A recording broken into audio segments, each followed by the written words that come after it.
Welcome to First Page Fridays, a video series from the Ames Free Library. Join us each week as AFL staff share the first pages of books from a wide variety of genres. We'll read everything from new releases to titles from the library's most popular authors and even some of our personal favorites. You Shall Know Our Velocity by Dave Eggers.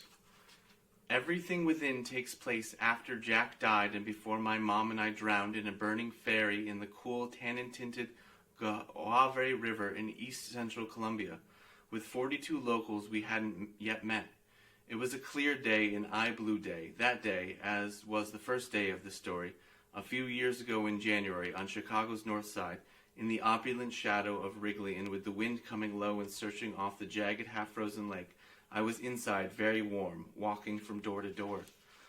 I was talking to Hand, one of my two best friends, the one still alive, and we were planning to leave. At this point, there were good days, good weeks, then when we pretended that it was acceptable that Jack had lived it all, that his life had been, in its truncated way, complete. This wasn't one of those days. I was pacing, and Hand knew I was pacing and knew what it meant.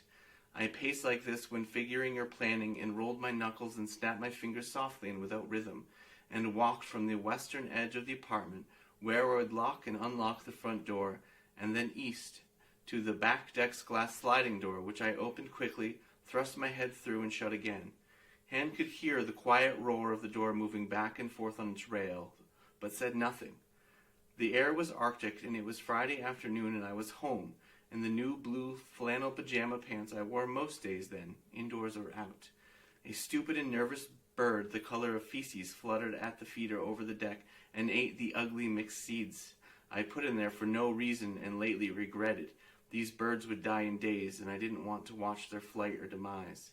This building warmed itself without regularity or equally distributed to its corners, and my apartment, on the rear left upper edge, got its heat rarely and in bursts.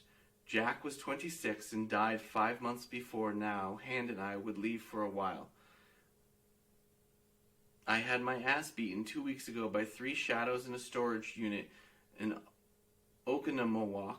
It had nothing to do with Jack or anything really, or maybe it did. Maybe it was distantly Jack's fault and immediately Hand's, and we had to leave for a while. I had scabs on my face and back and a rough pear-shaped bump on my crown of my head, and I had this money that had to be disseminated, and so Hand and I would leave. My head was condemned church with a ceiling of bats, but I swung from the dark mood to euphoria when I thought about leaving. When, said Hand. A week from now, I said.